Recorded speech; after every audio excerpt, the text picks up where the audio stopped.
Por misericordia de Dios, por gracia de Dios, damos término hoy con esta novena catequesis al ciclo de ejercicios espirituales que hemos titulado Orgullosos de ser discípulos de Jesús.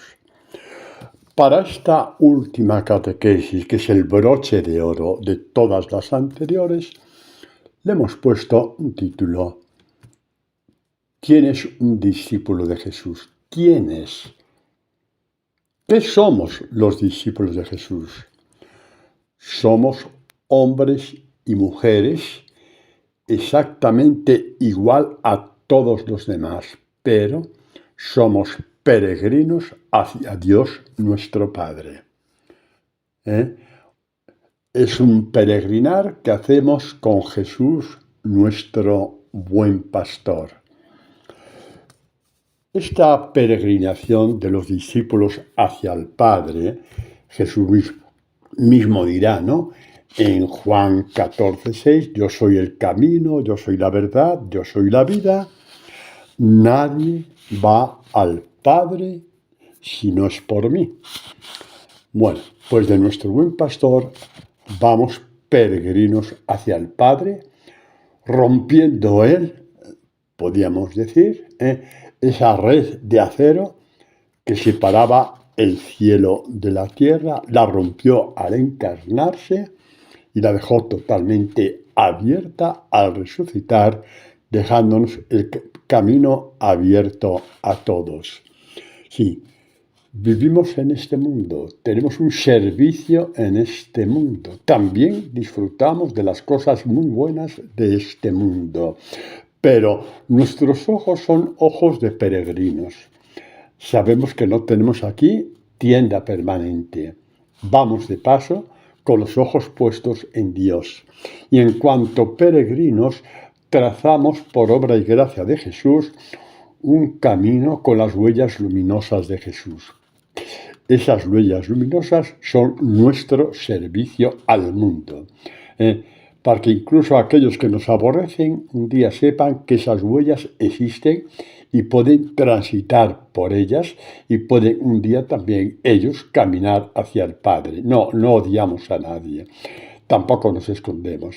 Somos orgullosos de ser discípulos de Jesús, orgullosos de haber acertado al 100% en nuestra vida, porque vivimos en el mundo, pero con nuestros ojos, nuestra mente, nuestro corazón, caminando hacia el Padre, pero al igual que Jesús, haciendo el bien en este mundo, como dice San Pedro, dijo a Cornelio, Hechos de los Apóstoles, Jesús pasó haciendo el bien. Así somos nosotros.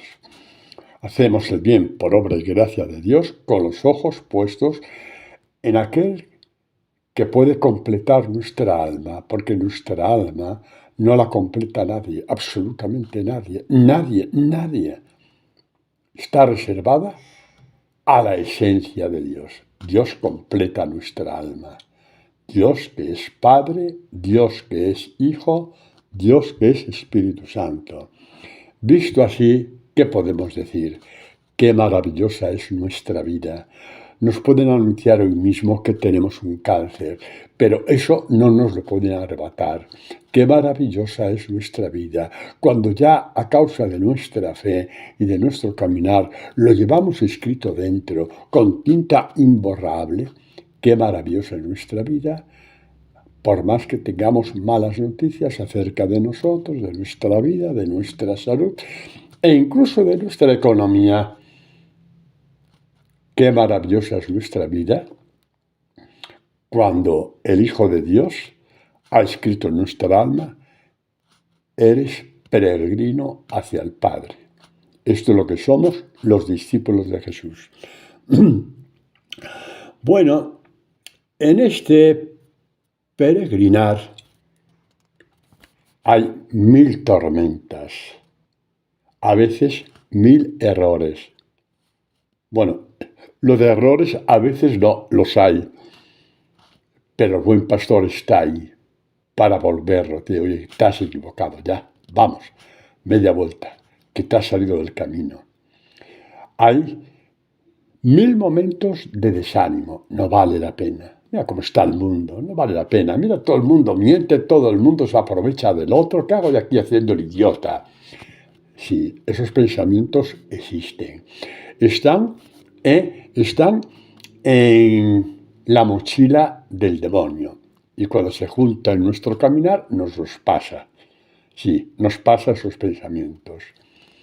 Menos mal que nuestro buen pastor está vigilante con nosotros. Pues de esto hablamos, peregrinos hacia el Padre. Nuestra vida en este peregrinar es como una barca y conocemos bien qué pasa con una barca cuando la tempestad la sube arriba y abajo, cuando se llena de agua, cuando nos mareamos, cuando está a punto de quebrarse, cuando está a punto de romperse. Todo esto pasa en nuestra vida. La única posibilidad que tenemos de que la barca no se rompa en pedazos es que Jesús esté allí. Por eso vemos tempestades en que los apóstoles se mueren de miedo y Jesús está en la barca, durmiendo. ¿Por qué durmiendo? Pues para que veamos un poquito lo que nos pasa muchas veces. ¿Dónde está Jesús que me prometió tanto? ¿Dónde está Jesús que le he seguido y cada vez está la cosa peor? ¿Dónde está Jesús? ¿Para qué me llamó Jesús al discipulado si se ha desinteresado de mí? Y gritamos, como gritaron los apóstoles, y Jesús de pie dice a la tempestad, cállate, que yo estoy en esta barca con mis amigos. Y vamos a la otra orilla. ¿Qué es a la otra orilla? Como encontramos a veces en el Evangelio, vamos a la otra orilla. Vamos al abrazo con el Padre. Jesús nos enseña el peregrinar, vamos al Padre. Con 1000 tempestades al Padre, lo único que nos tiene que preocupar en la tempestad es que Jesús esté o no esté. Es lo único que nos tiene que preocupar. Hay una catequesis bellísima sobre esto en el Evangelio de Mateo. Hablamos ya de ella en una catequesis cuando hablamos de Pedro, pero un poco por encima. Ahora vamos a profundizar en esa catequesis. Es cuando, vamos a leer, es Mateo, ¿no? A ver si lo encuentro. Mateo, por aquí debe estar, ¿no? Mateo, sí, ya lo encontré. Es capítulo 14. Después de la multiplicación de los panes, Jesús dice a los apóstoles para asumir la realidad de que el camino hacia el Padre o es con Él o no se hace. Que no podemos caminar con nuestras vanidades y nuestras ambiciones. Los apóstoles, ¿qué vieron en la multiplicación de los panes? Miles de personas que la aclamaron. ¡Uy, qué bonito, qué maravilla, qué extraordinario! Y pensaban, uy, esto de ser discípulo del Señor es maravilloso, ¿eh? Verás tú cuando se instaure el nuevo reino de Israel, anunciado por los profetas. ¡Ay, qué maravilla! Sí, los profetas lo anunciaron, pero no como tú querías, que tú traduces la Biblia a tus intereses estúpidos y necios. Pero bueno, a lo que vamos. Los apóstoles se las tenían muy felices por el triunfo de Jesús, porque era su triunfo en este mundo, sí, su triunfo pero tan tontos eran, pues igual que tú y yo, que tantas veces hemos pensado lo mismo. Querer ser discípulos y pasar por el Calvario. Cuando el título del discipulado se da solamente en el Calvario. El discípulo amado recibió el título ahí, ¿no? ¿O no? Ahí es donde recibimos el título de discípulos amados, porque solamente hay una forma de ser discípulo de Jesús. No hay dos ni tres, no hay categoría A, B y C. No hay esa categoría A, B y C. No hay primera clase y segunda como en los aviones o en los trenes. No hay eso. No hay eso. No hay eso. El discipulado solamente queda ratificado al pie de la cruz. ¿Sabéis lo que pasa cuando al pie de la cruz, esto que os voy a decir ahora es un pensamiento que me viene en este momento? Esperemos que venga del Espíritu Santo, porque si no voy a meter la pata hasta la oreja. Pues os lo voy a decir, porque en este momento me está viniendo. ¿Os acordáis cuando la transfiguración de Jesús? Que estaban Pedro, Santiago y Juan y se quedaron como niños de 3 años, como cuando ven, qué sé yo, una novia, ¿no? Exactamente, ¿no? Fuegos artificiales, ¡ay, qué bonito, qué bonito! ¡Qué bueno es quedarnos aquí!, decía Pedro. ¡Qué bueno es!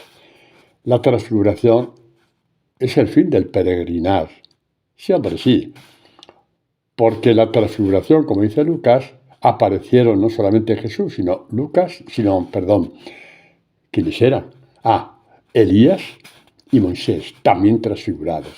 Quiere decir que el peregrinar hacia el Padre termina así, con nuestra transfiguración. Pero para decir qué bonito es estar aquí, que es el fin del peregrinar, tenemos que ver primero la gloria que supone estar al pie del Calvario y recibir el título de discípulos amados. Nos puede ir mal todo, pero saber que tenemos ese título te dice, vale la pena haber vivido, vale la pena haber nacido. Tanta gente que maldice haber nacido, que incluso insultan a sus padres por haberles traído al mundo. Sí, esto pasa y lo sabéis. Das gracias a Dios por haber nacido, por haber conocido a Jesús, por enterar en su Evangelio, por ver la gloria de Dios resplandeciente en tu Calvario, en el tuyo, en tu cruz, sí, en tu cruz. Y saber que en ese momento Jesús te considera su discípulo amado. Y dices, qué bueno es estar aquí. He pasado por todo, pero ha valido la pena, ha valido la pena. Y esto es la puerta de entrada a tu transfiguración que ocurrirá cuando tu peregrinar haya terminado. Lo mismo si tienes 15 años que 98. Termina el peregrinar con nuestra transfiguración. Dignos hijos de Dios, el transfigurado por excelencia, exactamente. ¿No? Nuestro peregrinar. Mirad que ya antes de entrar en esto que os he dicho de Pedro y la tempestad, decir que hay un salmo, que es el 84, bueno, muchos salmos, son todos profecías del Evangelio, profecías sobre Jesús, profecías sobre sus discípulos, ¿no? Sí, eso ya lo ha dicho la Iglesia, sí, en el Concilio Vaticano II, pero mirad que el Salmo 84 habla de la alegría indecible del salmista porque hace una peregrinación hacia Jerusalén, donde ahí sabe que está el Dios vivo. Es una figura, una imagen bellísima, bellísima, bellísima de nuestra peregrinación hacia el Dios vivo, que culmina con nuestra muerte. Sí, es un anuncio profético de la catequesis de hoy. Salmo 84. Qué deseables son tus moradas, Señor, Dios mío. Qué deseables, cómo deseo tus moradas. Mi alma anhela y languidece tras los atrios de Dios. Los atrios, es decir, ya estás en presencia de Dios en el lenguaje bíblico. Mi corazón y mi carne retozan de alegría en mi caminar hacia el Dios vivo. Hasta el pajarillo ha encontrado una casa y una golondrina. Y la golondrina unido donde poner sus polluelos. Cuanto más yo que voy hacia Dios. El Salmo es precioso. No me meto más en el Salmo, ya lo sabéis, Salmo 84, porque es la última catequesis y vamos un poquito a lo que me parece la esencia de esta catequesis. Es un caminar siempre sobre el mar. ¿Por qué sobre el mar? ¿Por qué sobre el mar habiendo autopistas? Vamos, hombre, si hay autopistas de peaje, yo lo pago. Eso es. Hala, lo pagas como pagas una comida en un restaurante, ¿no? Una autopista de peaje solo para ti. Es en el mar. ¿Por qué? Porque ya hemos dicho que en la otra orilla está el Padre esperándonos. Y solamente si estás en el mar, sabes que hay la otra orilla. ¿Qué crees? ¿Que sabes más que Dios? Pues no, es así. Padre, qué bonito, lo es. Es precioso, lo es. ¿Y qué hago yo solo en el mar? No, tú nunca estarás solo en el mar. Cuando Pablo dice, ya no soy yo quien vive, es Cristo quien vive en mí, está anunciando que Él tiene su propia barca, que es su vida, que va a la otra orilla, que es al Padre, y que en esa barca, en su vida, vive Jesús. Ya no soy yo quien vivo, es Cristo quien vive en mí, caminando conmigo, remando conmigo, sometiendo la tempestad cuando es necesario. Padre, pero ¿cómo puede ser tan bonito? Pues porque es que la palabra es así de bonita. Por eso, a veces alguien se puede molestar que yo insista tanto, pero es que la palabra está todo. Todo es todo.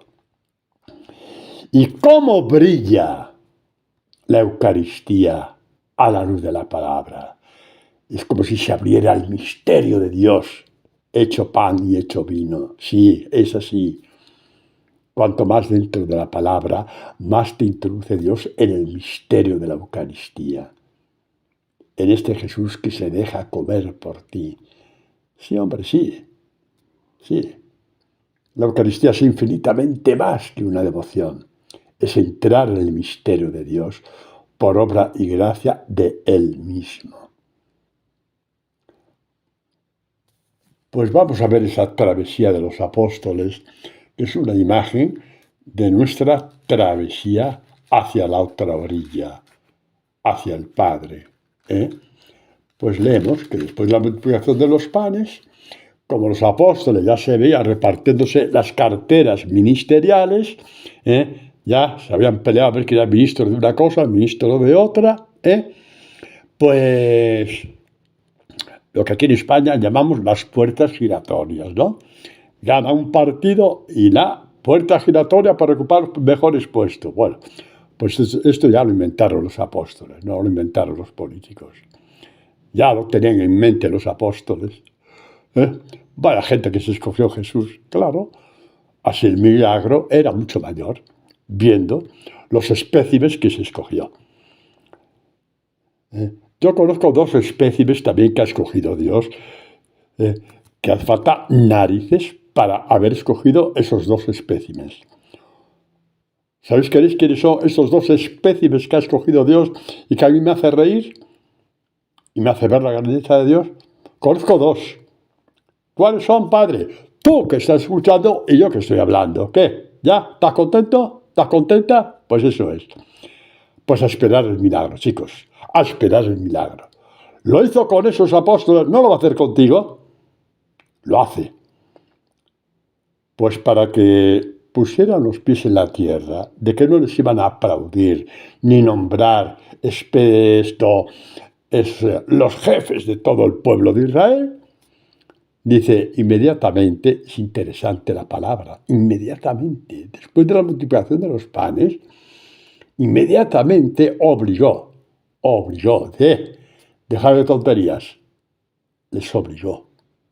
Quizás es la única vez que aparece la palabra obligar en la boca de Jesús, para que no se murieran en sus vanidades estúpidas, no quedaran ahí atados como cadenas a sus vanidades. Les hizo saber para qué les había llamado, para que supieran que hay otra orilla donde está el Padre y para que fueran las columnas de la Iglesia que iban a evangelizar las primeras cristiandades, de las cuales vivimos hoy nosotros.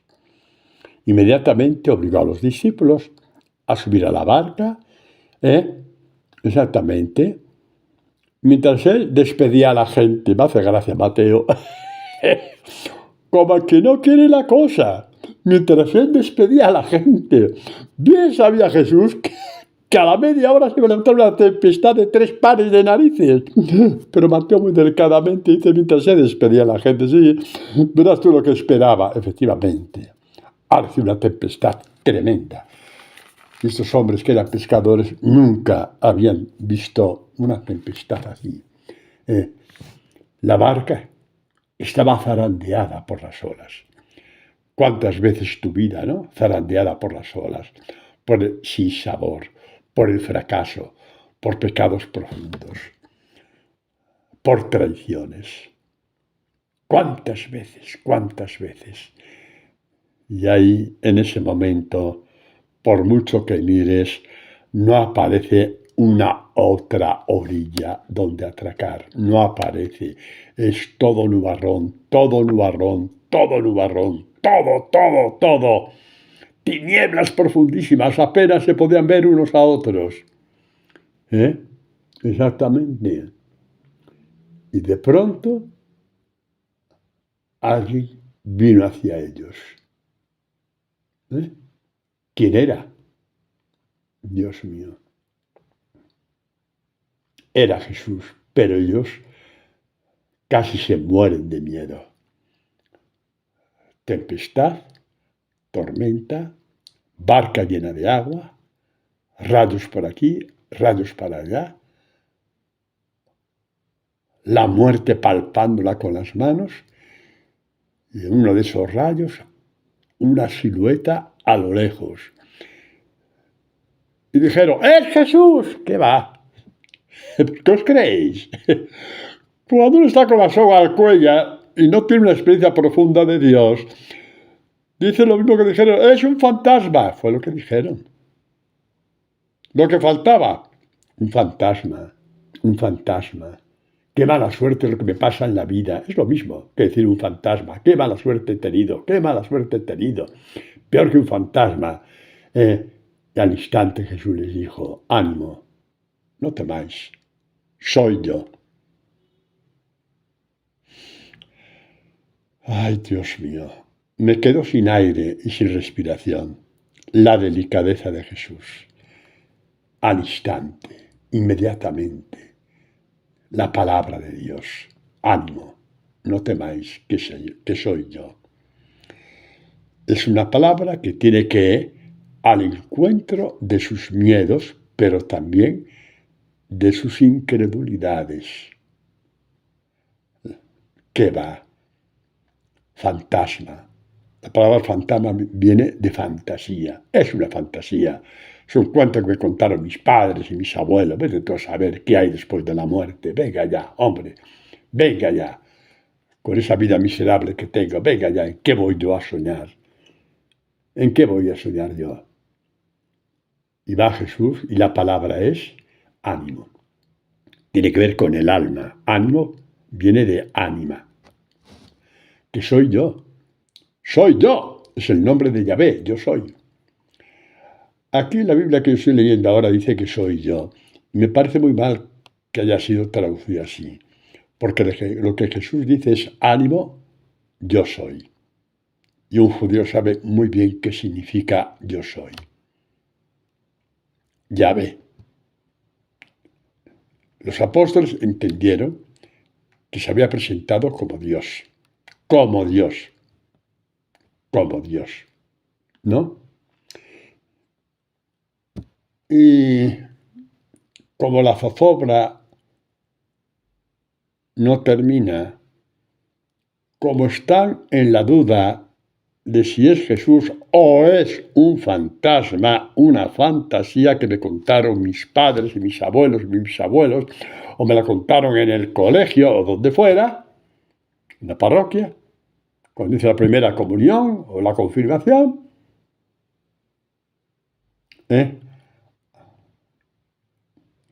Pedro se levanta. Pedro, imagen de la iglesia fundada por Jesús. Pedro, el miedoso, el pecador, el traidor, pero tiene el sello de Dios, tiene el sello de la elección de Dios y se levanta por encima de todos ellos. Y se olvida, no pide opiniones, ¿Qué hago? ¿Qué no hago? ¿Salto? ¿No salto? ¿Me subo? ¿Me bajo? No. Es entre él y Jesús. Tiene que ver por sí mismo si Jesús es un fantasma, una fantasía de la antigüedad, o es el Hijo de Dios. Tiene que verlo por sí mismo. Tiene que ver. ¿Por qué digo de la antigüedad en el caso de Pedro? Porque lo habían anunciado siglos antes los profetas, por eso lo digo. Y para nosotros, con más razón todavía. Entonces, Pedro, nunca le deberemos bastante a Pedro sus aportaciones al Evangelio. ¿Dónde iremos, Señor? Tú tienes palabras de vida eterna y marca toda la espiritualidad de la Iglesia. Toda la espiritualidad en tu alma parte de ahí, que tengas palabras de vida eterna. Y Pedro lo dijo aquella vez, ¿no? Final del capítulo 6 de Juan. Cuando se fueron prácticamente todos y quedaron los 12 atontados, perdidos, sin saber qué hacer. Y Jesús les dijo, ¿queréis marcharos también? ¿Os habéis desilusionado conmigo? ¿Qué queréis, que soy una máquina de hacer milagros? Pues si fuera eso, los haría desde el cielo y me dejaríais en paz, hombre. He venido a morir por vosotros. He venido a morir por vosotros. ¿Queréis marcharos? ¿Dónde iremos, Señor? Tú tienes palabras de vida eterna. Pedro, la Iglesia. Tú eres Pedro, sobre esta piedra edificaré mi iglesia. Y el mismo Pedro es el que ahora se levanta y grita hacia la voz. Sus ojos no ven a Jesús. Es demasiado grande la tiniebla. Habían visto apenas una silueta, nada más. Pero Jesús, ahí está. Y Pedro se tiene que jugar toda su vida a una carta. ¿Qué carta? ¿Qué carta? Que Jesús sea un fantasma, una fantasía, o que sea el Hijo de Dios. La fe adulta va por ahí. La fe adulta va por ahí. Y entonces Pedro le dijo, de acuerdo, acabamos de oír que tú eres Dios. Has dicho yo soy, el nombre de Yahvé. Muy bien, eres el Hijo de Dios. De acuerdo. Pero, házmelo ver. Házmelo ver. ¿Cómo? Haciendo que tu palabra se cumpla. ¿Cómo? Si tú caminas sobre el mar, pues que camine yo también. Y ahí veré si eres una fantasía o eres Dios. Textualmente, Pedro le dijo, si eres tú, Señor, si eres tú, mándame, dame una palabra. Donde ti sobre las aguas. Y Jesús le dijo, ven. ¿Sabéis por qué hago una pausa? Porque ven es la puerta abierta del discipulado. Ven. Venid conmigo, dijo a Pedro y a Andrés. Ven, le dijo a Mateo cuando estaba sentado a la mesa de los impuestos. Ven, que vamos a coronar tu discipulado. Ven, te enseñaré a caminar sobre las aguas. Ven. Y Pedro saltó de la barca. Y los demás apóstoles que dijeron, este Pedro está más loco que una cabra. Ha oído no sé qué por ahí, olas de 8 metros que golpea la barca y salta a las aguas porque alguien ahí a lo lejos le ha dicho ven. Esto es la fe. No vamos porque se nos metan cosas en la cabeza, porque tenemos una emoción en el corazón, porque todo eso es bueno. Pero vamos al discipulado porque todo el Evangelio de Jesús Todo el Evangelio de Jesús está condensado en esta palabra, ven. Ven con la barca de tu vida, que según tú no vale para nada. Ven con esa barca que se deshace, a ver si resiste o no al embate de las olas. Ven. Y Pedro saltó. Pedro, nuevo Abraham, creyó contra toda esperanza, contra toda lógica, contra todo sentido común. Contra todo sentido común. Se me está ocurriendo una cosa y os lo voy a decir. Imaginaos que Pedro tiene ahí 16 años y que la barca está su padre. Y el padre ve que Pedro está ahí medio atontado hablando con no sé quién. Le voy a saltar de la barca, le coge el padre del cuello y debe dar un par de bofetones como saltes. ¿Os estáis riendo? No, es así. Cuántas veces gente se nos interpone para cumplir la palabra de Dios, porque nos ve que estamos un poco medio así.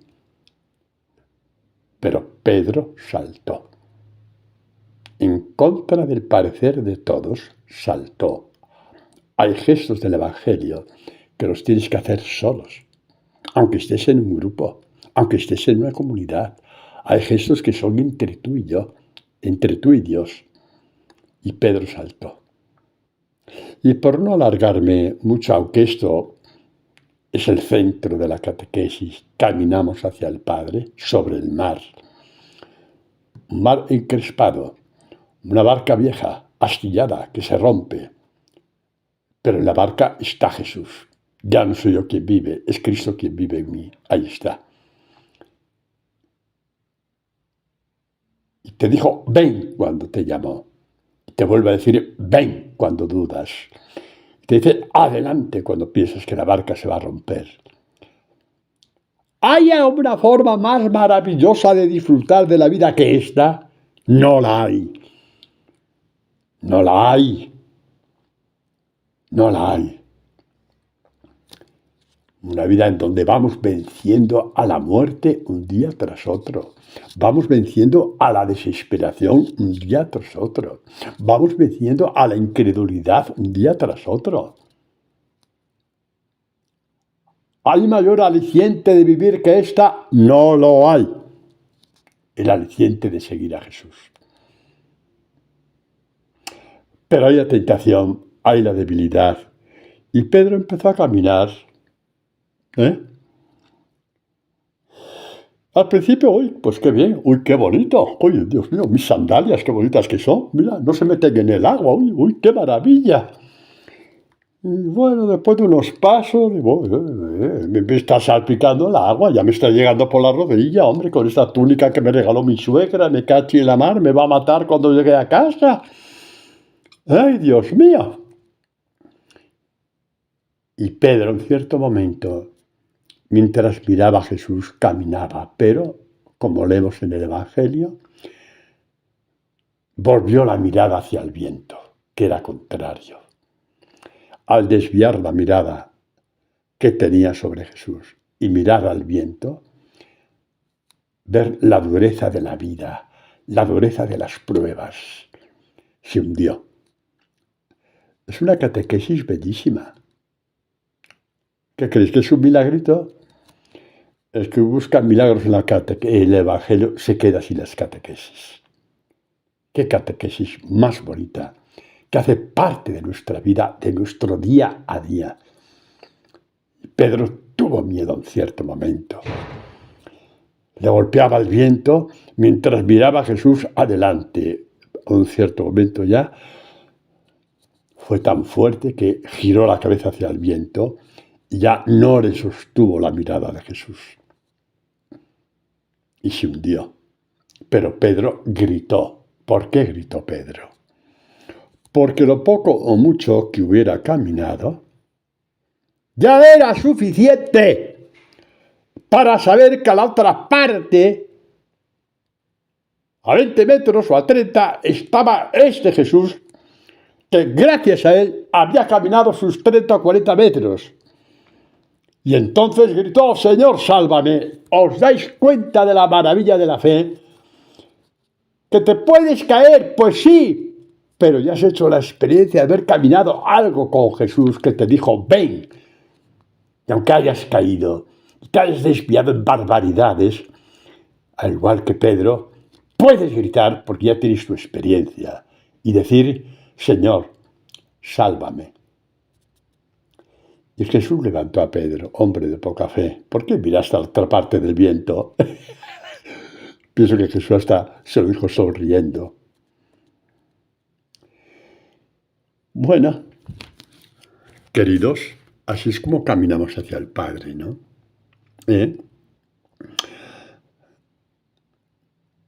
Los fariseos no se enteraron de esto.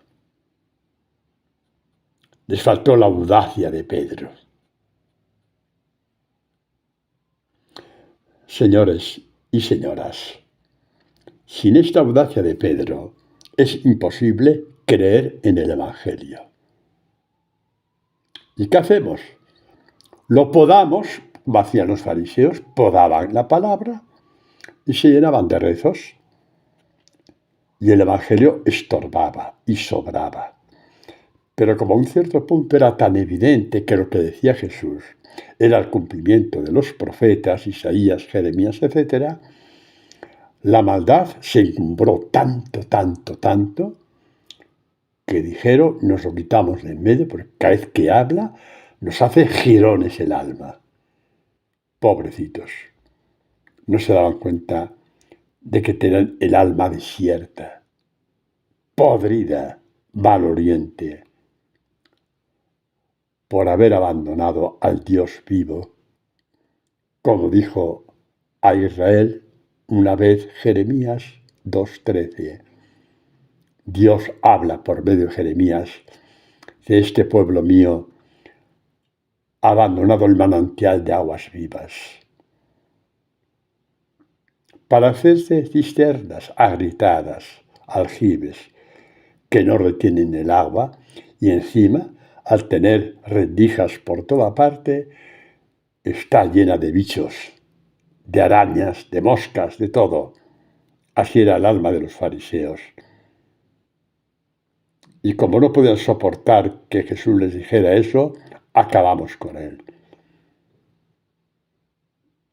Y Jesús dijo: Padre, perdónales. ¿Cuántos sacrificios para nada? Porque no te conocen. Y porque no te conocen, no saben lo que hacen. Es tremendo, ¿no? Es tremendo. Es tremendo. Mirad lo que dice Juan para que veáis que no estoy exagerando. Lo que dice Jesús en el capítulo 8 de Juan, ¿no? Versículo 54, cuando le preguntan: ¿tú quién eres? Das testimonio de ti mismo, etcétera, etcétera. La misma cantinela. El que no se quiere convertir siempre tiene 40 argumentos para convertirse.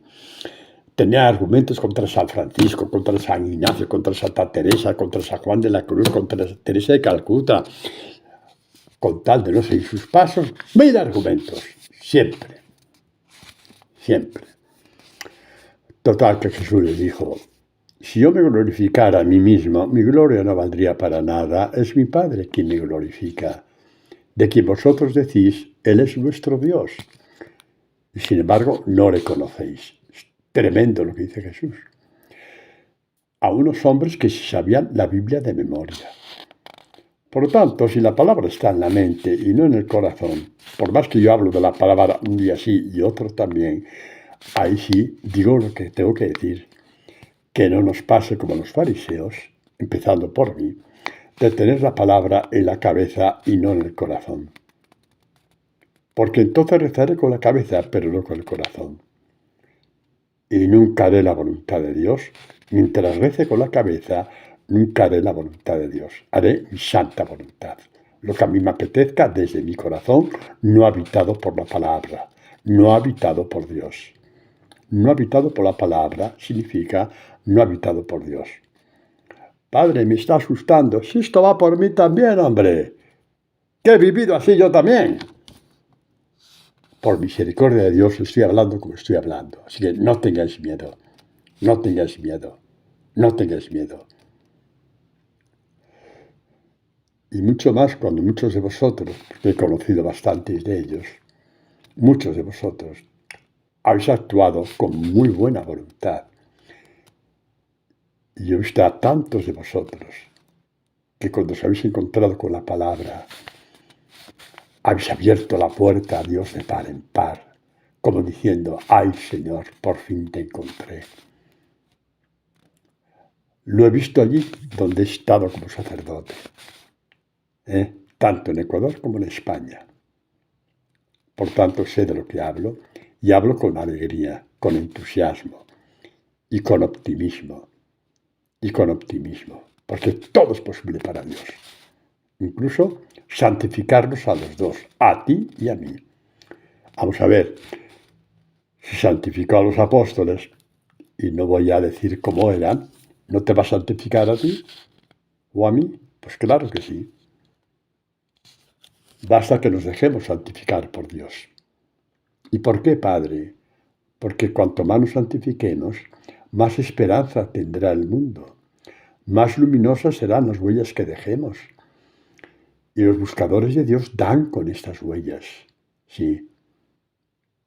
Hay un texto del libro de la sabiduría, creo que yo os he hablado de él, que la sabiduría, que es la palabra viva, va al encuentro de los que la buscan, de los que son dignos de ella. Vale, y yo soy digno, Padre. Si no fuera digno, no estuviera escuchando esta catequesis. Así que adelante, ya deja de martirizarte y de castigarte. Un poco de optimismo. Eres bendecido por Dios. Si no, te hubieras cansado ya de esas catequesis hace 1 año, y 2, y 3, y 4. Y algunos lleváis años escuchándola. Por lo tanto, ánimo. Ánimo. Hacemos este camino hacia el Padre. Y Padre, y nuestras tormentas, como esta de Pedro, no era una casualidad, ¿no? Quiere decir que un poco la tormenta hace parte de nuestra vida. Pues sí, pero la buena noticia es que no hay tormenta donde no esté Dios presente. ¿Os imagináis a Pedro al día siguiente? ¿Qué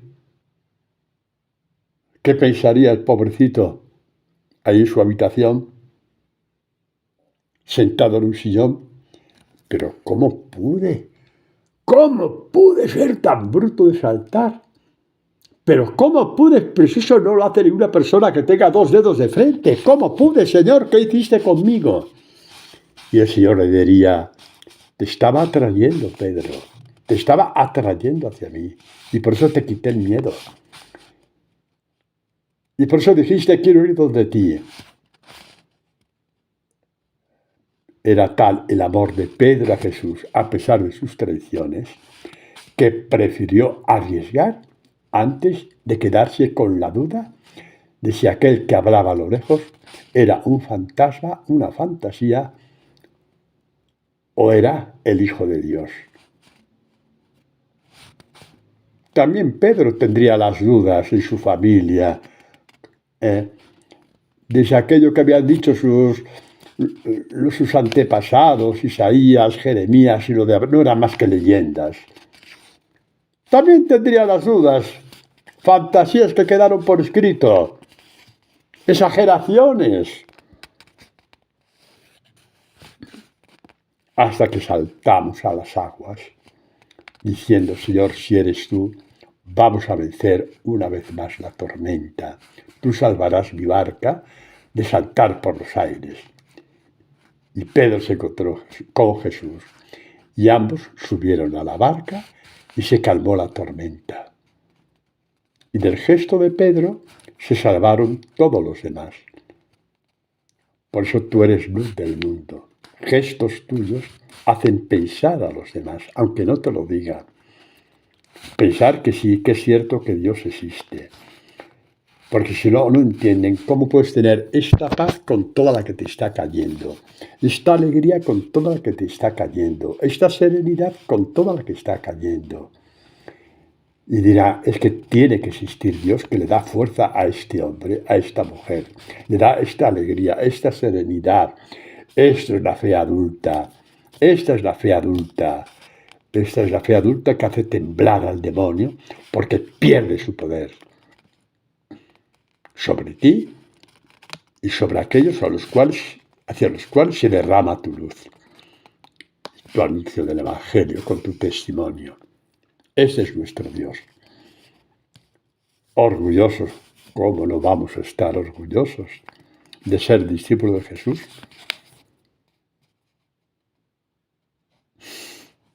Escojamos 20 santos en este momento. No voy a decir nombres porque no hay que ponerlos. Los podemos llamar en este momento y podríamos decir, mira, como ahora está eso de las videoconferencias, que todo el mundo las ve, vamos a pedir un milagro a Dios. Todo el mundo va a ver en su televisión, por videoconferencia, las 20 tempestades que habéis vencido y que las vean. ¿Qué diría el mundo? Se lo volvería loco. Y dirían, y pensar que no les hicimos caso. Pero si yo me hubiera muerto a la primera ola que me salpicara. Estos caminaron, vencieron el mar porque Jesús estaba con ellos. Queridos, esto no es una fantasía. Somos luz del mundo también cuando nos ven que nos sobreponemos a situaciones donde todo el mundo se cae, se desespera, se desanima, se desesperanza. Tú sigues de pie. Eso es tu luz en el mundo. Esa es tu luz en el mundo. Nuestras tormentas, aparte de las personales, por nuestra historia personal, de mil cosas que nos pasan, etc., pues hay tormentas que vienen marcadas por el discipulado. Por eso Jesús, en la última oración al Padre, capítulo 17 de Juan, ve a esos que tiene ahí 11, Judas ya se ha ido, con la cara marchita, no saben qué hacer, si marcharse, no marcharse, se acabó todo. Dicen que va a resucitar, vete tú a saber. Claro, ha hecho muchos milagros, pero ya la resurrección es otra cosa. Eso sí que es una fantasía gorda. Y ahí están macilentos, sin saber qué hacer. Y el problema que tienen es que aman a Jesús. ¿Y qué van a hacer? No saben a qué atenerse, pero aman a Jesús. Y Jesús, que les ama a ellos más todavía, mucho más, igual que te ama a ti y a mí, mucho más que lo que tú y yo le amemos a Él, Jesús le dijo al Padre, Juan 17:14, les he dado tu palabra, y el mundo los ha odiado porque no son del mundo. Les he dado tu evangelio, que es una sabiduría que no es la de este mundo. Estará siempre en el ojo del huracán, porque son un testimonio de sus mentiras, de sus veleidades, de sus vanidades. Y como nadie quiere ser descubierto, hay que apartarlos. ¿No? Dice, no te pido que los retires del mundo, estoy continuando la lectura, que los guardes de Satanás, que los guardes, los protejas. Les hagas más fuerte que todo el mal de Satanás. Ellos no son del mundo, como yo no soy del mundo. Y mirad qué bonito es esto. Santifícales en la verdad. Tu palabra es verdad. Santifícalos en tu palabra. ¿Qué queréis que yo invento cuando hablo de la palabra, la palabra, la palabra? ¿Me queréis tan listo de saber inventar esas cosas? No, lo dijo Jesús textualmente. La santidad viene de la palabra. Padre, y la Eucaristía es la plenitud de la palabra, jolines, no la podemos separar. No la podemos separar. La palabra hace mucho más luminoso el misterio de la Eucaristía. Y el misterio de la Eucaristía hace al mismo tiempo más luminosa la palabra. Santifícalos en la verdad, en tu evangelio. Incluso esos que no les entra en la cabeza, santifícales. Poco a poco irán entendiendo que su vida con mayúscula está en el Evangelio y lo cumplirán paso a paso, palabra a palabra, frase a frase. Tu Padre, no los dejes, santifícalos. ¿Hay mayor amor que este? Jesús diciendo al Padre acerca de esos 11 que van a echar a correr de ahí a media hora. ¿Hay mayor amor que este? Ese es el amor que Jesús te tiene a ti. Padre, escucha, mira la cara que están poniendo todos estos hombres y mujeres que están escuchando estas catequesis. Santifícales, Padre, santifícales, santifícales, santifícales. Porque toda la vida con mayúscula está en estas palabras. Porque estas palabras eres tú. ¿Qué dice Juan en el prólogo del Evangelio? En el principio existía la palabra estaba con Dios y la palabra era Dios. Dios se define a sí mismo como palabra que se cumple, como palabra que santifica, como palabra que es verdad. Sí, saltar de alegría, porque eso va por ti y por mí. Santifícalos en la verdad. Tu palabra, tu evangelio. Este evangelio que estoy anunciando a los demás, diría Jesús. Todo eso es la verdad. Todo eso es la verdad.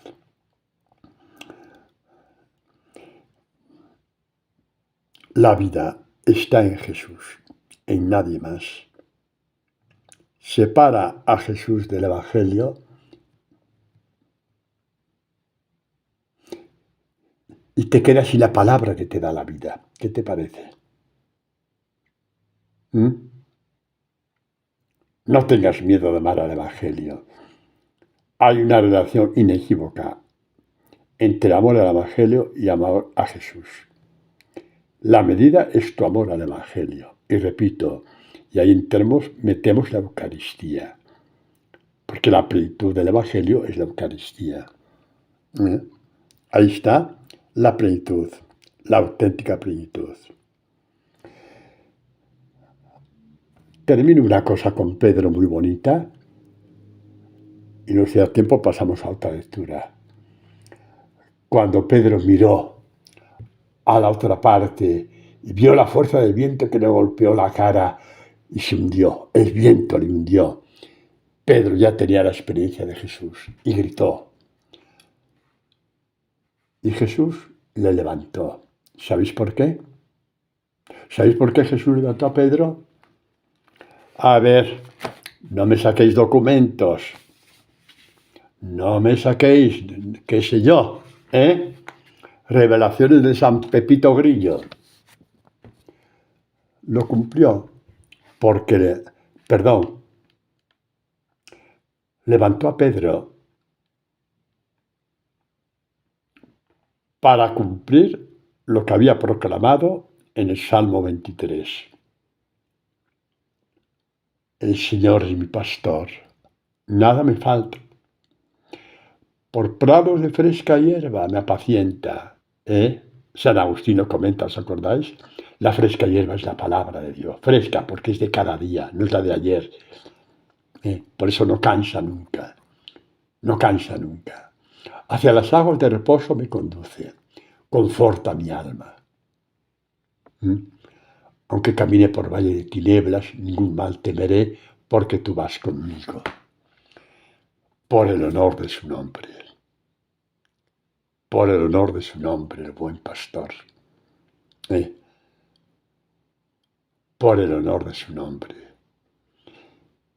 Y el honor del nombre de Jesús estaba en juego aquel día de la tempestad.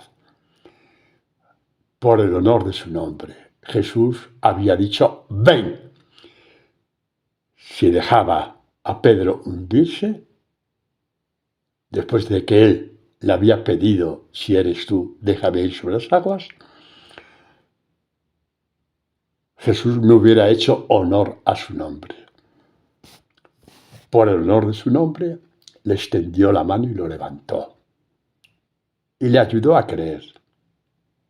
Hombre de poca fe, te había dicho, ven, no te iba a fallar. Por el honor de mi nombre, no te iba a fallar. Tú un día sentiste la llamada al discipulado. Sí, habías tenido tus experiencias de Dios, unos mayores, otros menores. Llegó un momento que te encontraste con la belleza infinita de la palabra y del Evangelio. Y aquello fraguó la llamada al discipulado. No contabas con tormentas, pero es que en aquella llamada Jesús te dijo el mismo ven que dijo a Pedro. Y tú tendrás que aprender a gritar como Pedro. No tengas miedo. Pedro gritó, pues grita tú también. Por el honor de su nombre, Jesús te levantará. Te dirá hombre de poca fe, mujer de poca fe. ¿Por qué has dudado? Hala, continuamos. Te lo va a decir 1000 veces. ¿Sabes por qué te lo va a decir 1000 veces? Porque Jesús tiene 1001 vez para levantarte por el honor de su nombre. Esta es la belleza infinita del discipulado. Mis queridos y mis queridas, terminamos los ejercicios. Dios ha sido muy grande con nosotros. Quedan apenas 5 minutos. Y me quedo con eso.